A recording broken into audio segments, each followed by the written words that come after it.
Ang binibigay ng lungsod ng Maynila, 10,000 bawat isang pamilya. Babalitaan niya naman, ano? Simula ngayon, 15,000 na.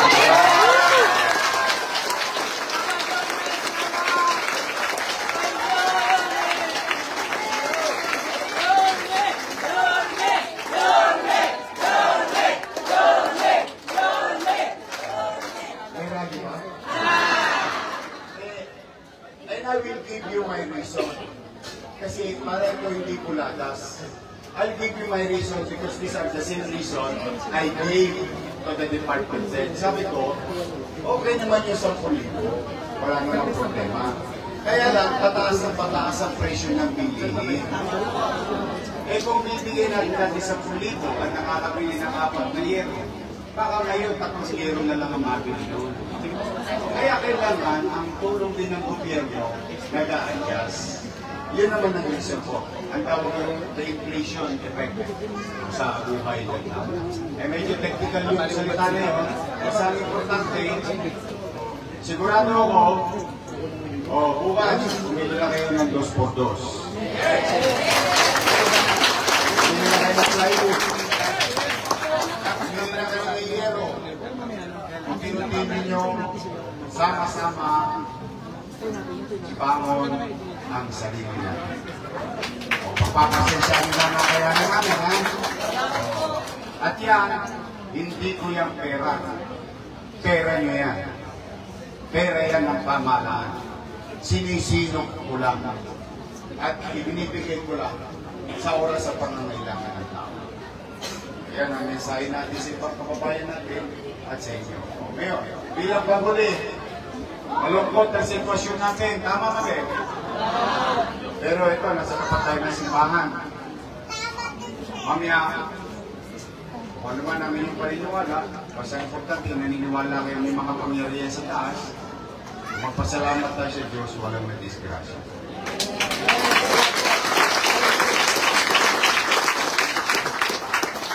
Yung planchang naisasanla nyo na nasunog, kasi nandito sinasanla yung plancha ng araw, ng araw, naka-airpot. Yung TV, gamit na ipinundar ninyo, pinagirapan ninyo, okay lang yun. Ikipit-balikan na lang natin yun. Nawala yun. Nagawa nyo dati, kaya nyo gawin muli. Okay? So muli, kami ni Chi Atienza, ang mga kusyal ninyo, sisipag ng mga kusyal to, kanina pa umaga rin doon ang dinino, no? Si Lady Quintos, Ryan Ponce, at sa punang mga kasama, mga samahan ko sa pamahalaan, kami ay nakikisa. Ito ang mensahe namin at maipakita sa inyo, maiparamdam sa inyo na may gobyerno ng sa lungsod. Salamat. At palagi nawa kayo ng buong may kapal. Manila! Alright mga kababayan, so muli pong bumalik si Yorme Isko Moreno kasama po si Vice Mayor Chi Atienza dito po sa Sampaloc, kung saan napakarami pong mga kababayan natin yung naapektuhan po ng sunog kaninang madaling araw. At dala-dala po nila yung magandang balita na sila po ay may dala na pong tulong pinansyal gaya ng pangako po ni Mayor Isko. Kung noon po ay 10,000 ang ibinibigay sa bawat pamilya, ngayon po ay 15,000. So ang katwiran po ni Mayor Isko ay para mas makabili po ng mga materyales na gagamitin sa pagpapagawa ng kanilang bagong tahanan. Dahil nga po sa panahon ngayon tumataas na din ang bilihin, kaya kinonsider po ni Yorme Isko na dagdagan po yung ibibigay na tulong pinansyal sa mga nasunugan nating mga kababayan. So panoorin natin ito mga kababayan. Bahay niyo dito, te? Opo, ito. Anong oras ba nag-umpisa yung sunog, te? Alas 12?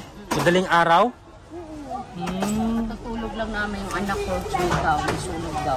Saan po ba banda dito nagsimula yung ano daw? Sa puno, parang dito eh. Dito? Parang sa ito to. Diyan, yung may ano na yung bato na yun. Parang diyan namin nakita nung paglabas namin, diyan na nag-aapoy. Talagang dito kayo sa likod pa? Oh, bali, parang kami ang dead end nitong ng De La Puente. Tapos iba yung dito sa Amelia naman kasi sarado po, dead end kami. Pagkagising ko nung anak ko, Sabi niya may sunog. Siyempre katutulog lang namin. Nataratak na labas po kami lahat. Paglabas namin, sabi ko kasi sunog tingin namin, ang laki na. Pagbalik namin, wala na po kami na ano kasi hindi na namin Mabit-bit yung... lumakas na. Ang bilis po. Basta napakabilis ng sunog. Grabe. Yun, pagkano, wala na. Di na kaya. Sana babalikan namin. Di na po kaya. Di na kayang Andyan talaga yung apoy. Talagang parang biglis na kasi nangyari po. Pero importante din na safe kayong lahat. Oo naman po. Kasi yung gamit pwede namang palitan eh. Yung buhay yung mahalaga, hindi naman Yun, mapapalitan. nakalabas naman po kami lahat. Good morning mga kababayan, welcome back dito sa Copars Vlog. At ngayong umaga ay nandito tayo sa Sampaloc, Manila mga kababayan, no, sa M. de la Fuente Street, na kung saan meron pong nangyaring sunog kaya ng madaling araw, July 2, 2025. At samahan niyo po ako mga kababayan, natin pong silipin itong aftermath, no, ng sunog kanilang madaling araw dito sa Sampaloc, Manila.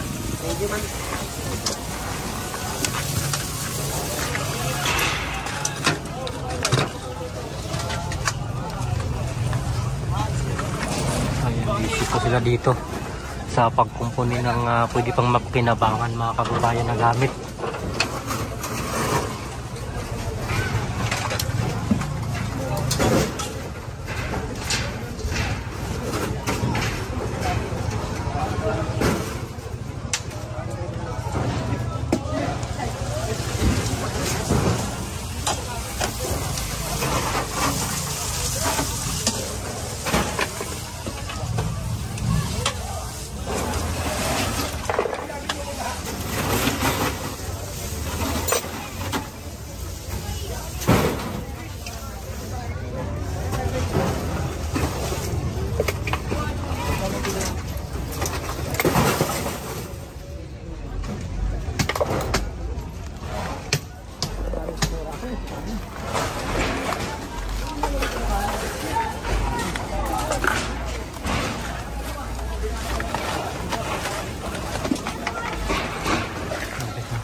Dito tayo mga kababayan sa looban.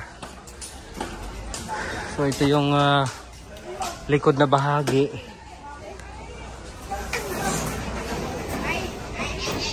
Grabe. Mapok dito.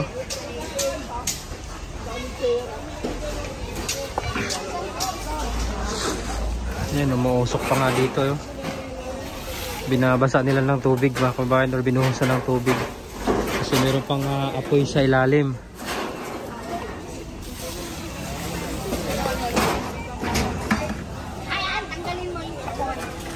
Pati doon, ayan, binuhusan ko ng tubig ni Kuya. Kasi may mga umusok-usok pa.